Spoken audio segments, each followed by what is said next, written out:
Hi, friend. Welcome to today's episode where we're going to explore the extraordinary impact that simple words can have in our lives, but specifically a single, unassuming word, but it holds immense power.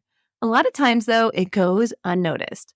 But before we dive into the heart of today's discussion, let me take you on a journey. Picture this. You're faced with a challenge, an obstacle that seems insurmountable. You've tried everything that you can currently think of at the moment, and it feels like success is slipping through your fingers.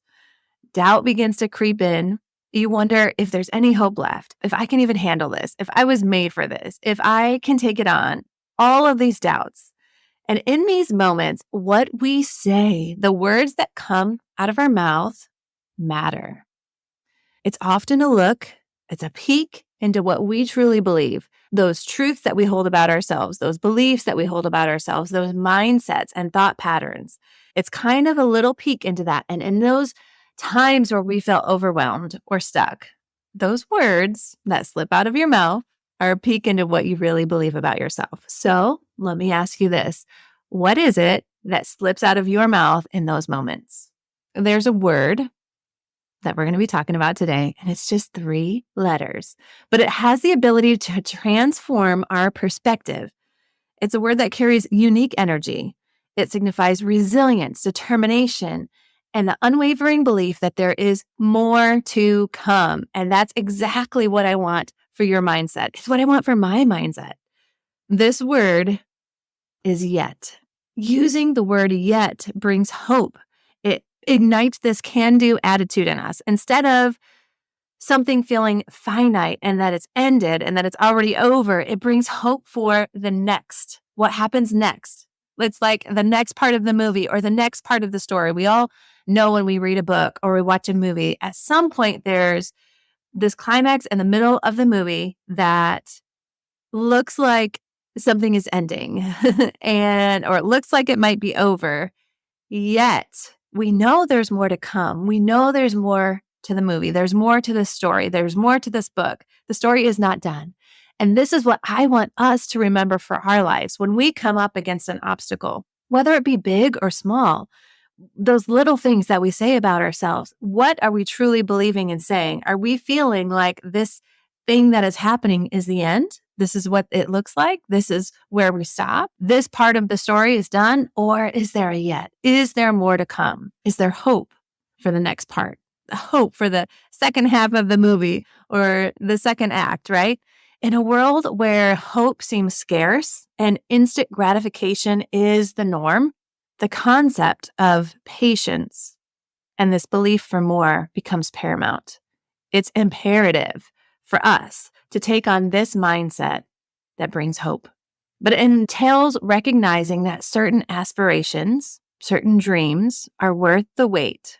Certain aspirations and dreams require effort and time. It may not manifest in an easily attainable form, but using the word yet rejects the notion of using socioeconomic status, using the way that you grew up, using what you know right now as justification for your success or failure.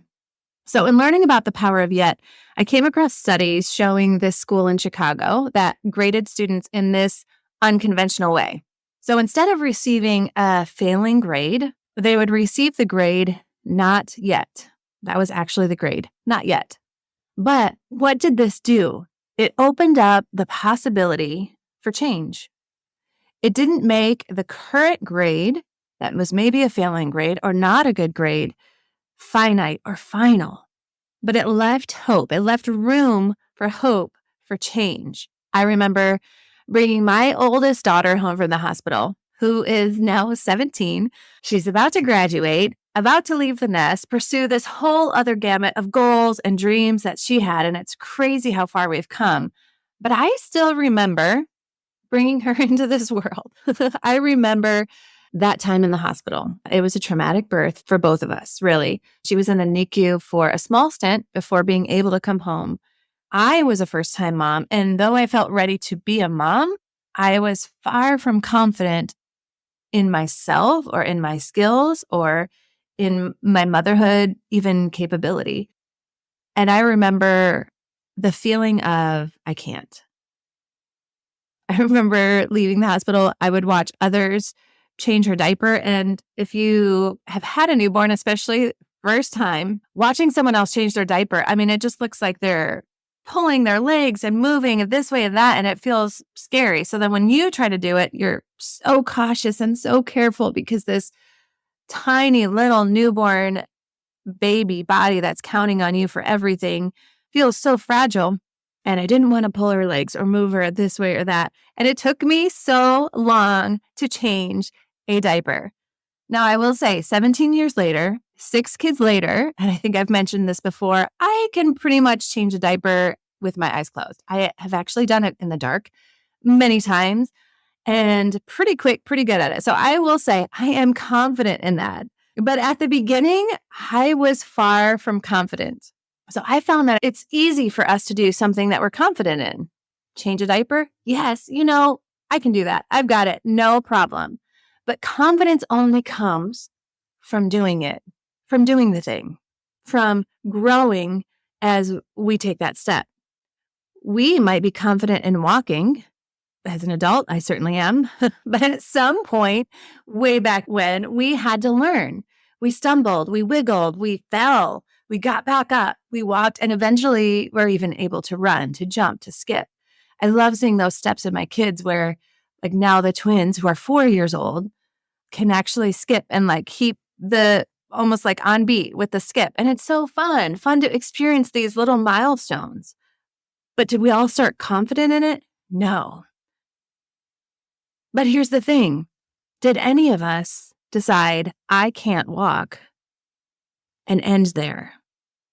Was that the end, or was it, I can't walk yet? In raising your kids, was it, no, they can't walk? But was that an ending, or they can't walk yet? Apply that to the different areas of our lives, and it starts to change this mindset. Obviously, as little kids, you know that they grow. And they grow into learning how to crawl and then learning how to walk and then learning how to run and then learning how to skip. It's a growth mindset because we know that growth happens. We know that it's not something that is just immediately we're capable of. It took a little bit of time and a little bit of effort, and that's called a growth mindset. But where did we go from a growth mindset in our own lives and our own journey to a fixed mindset? And that's what I want to go back to is that question of what slips out of your mouth when you face an obstacle or something that seems hard or difficult. Is it just, I can't do that?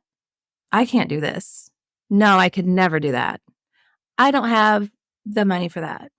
But a simple way to start changing to a growth mindset is by the use of that little word, yet. In essence, the word means a realization that some of those things are worth waiting for, and some of those things take work. It's not always easy. But the power of the small word allows room for success. I can't do this yet. I don't know how to do this yet. You guys, it was just a couple of months ago where this podcast was something that I had dreamed of, but I don't know how to do it. I don't know how to do this thing yet. And just a couple of months ago is when we started the process and figured it out. And it took work and it took effort and it took time. But I went from, I don't know how to do a podcast. I don't have a podcast to, I am doing the thing.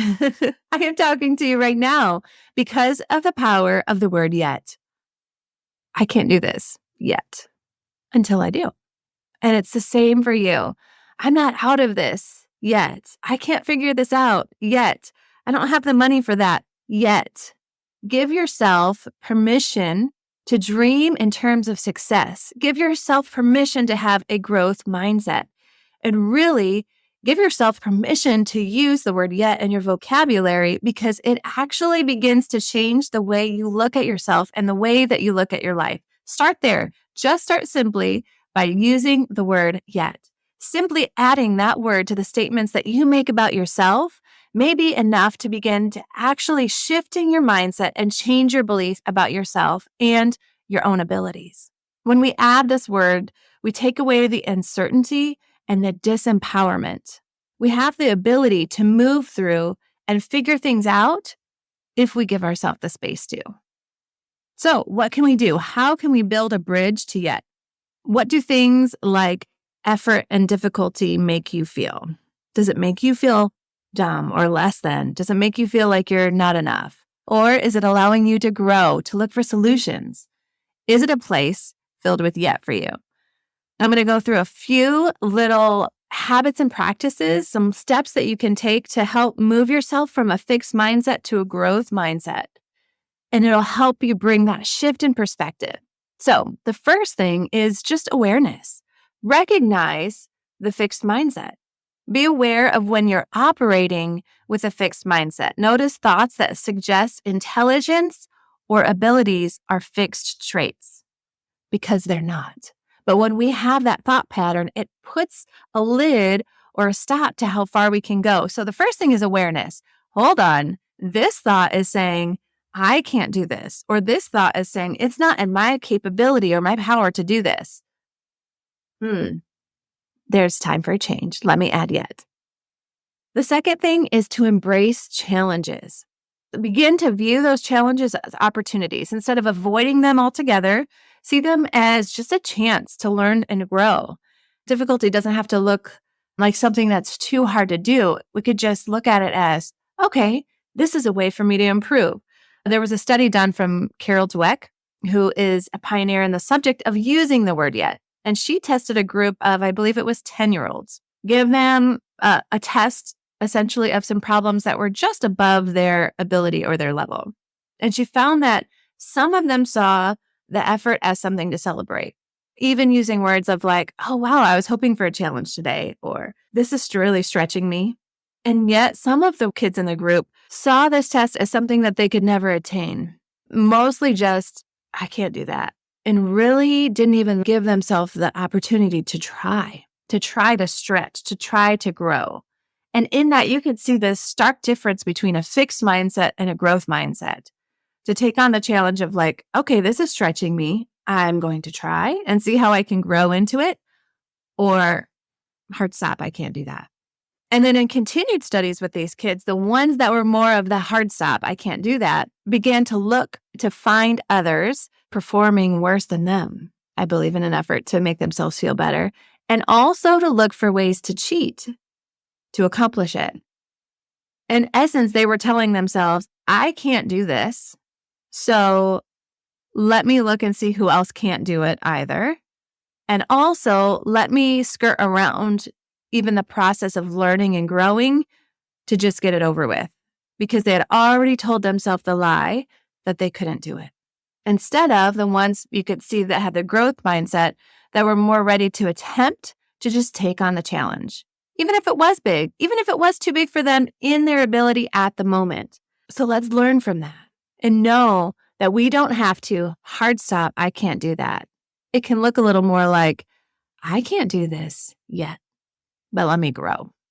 Another thing I want you to look at, another step to take, is persistence in the face of setbacks. I want us to look at the things like when we try and we do fail, because it does happen and it will happen. We don't have to let the failures define us. Don't let the failures define you. Because you failed once in something does not mean it's a hard stop, I can't do this. It means, let me look at this as an opportunity to grow. I can't do this yet, but that failure doesn't define me. That setback doesn't define me. I'm going to learn from them and understand that this is part of the learning journey. I haven't mastered this yet. And really that brings about the next step is self-talk. We get to change our self-talk, transform negative self-talk and negative thoughts into ones that bring hope. Instead of saying, I can't do this, it's I can't do this yet. Adding the yet brings the belief for future growth. And in that, let's celebrate each other's successes. Instead of feeling threatened by other success, it's an opportunity for me to learn. Remember and understand that success is not finite. There's room for everyone to grow. So even if we're looking at someone else saying, she can do that, but that I never could. Maybe if she can do it, I can do it. Maybe not yet, but I can do that. Look at it as something to propel you forward. Someone else's success, when we celebrate them, it helps to propel us forward and give us belief for a future of growth for ourselves instead of back to that negative self-talk. I can't do that, right? And then we're going to shift our focus from performance goals to learning goals. So set learning goals. Instead of aiming solely for a success, maybe we can look at how can I gain new skills and knowledge? If there's something we're facing that feels big that's saying, I can't do that yet, well, then the next goal maybe isn't start a podcast. It's the next goal is learning. Let me learn. What does that look like? What categories are there? What does recording it look like? What kind of equipment do I need? Start to set goals to learn that thing that you want to accomplish. It gives you these steps to take to bring you to that future growth instead of feeling overwhelmed by the feeling of, I can't do that and I don't even know where to start, right? We're going to set learning goals and learn and grow. It's the power of yet. So here is what I want for you today. We went through a few steps that you can take to get through it, but also the one big takeaway, obviously we've said it so much, goes back to the single powerful word, using the power of yet. So friend, incorporate yet into your vocabulary. When you're faced with a limitation, add yet to your statement. Replace whatever that negative statement is, that negative belief about yourself, those words that slip out of your mouth, and add yet to it. We are all on this learning journey together. And just because maybe you haven't accomplished a task yet, it does not mean that you should not try. And it certainly does not mean that you should give up. If your yet is not here yet, have hope that your yet is coming. Introduce the power of the word yet into your own vocabulary and see what a difference it makes in your life, in this month, in the year. Imagine what your life would look like at the end of the year if we've shifted from giving ourselves the limiting statements of I can't or I don't know how to adding the word yet to our vocabulary in everything that slips out of our mouth. Yet, just opening up the power of hope for the future, of growth for the future. What would our year look like? I'm excited to celebrate the end of this year, all of the opportunities and all of the possibilities that have opened up for us because we've added the word yet. Let's do it.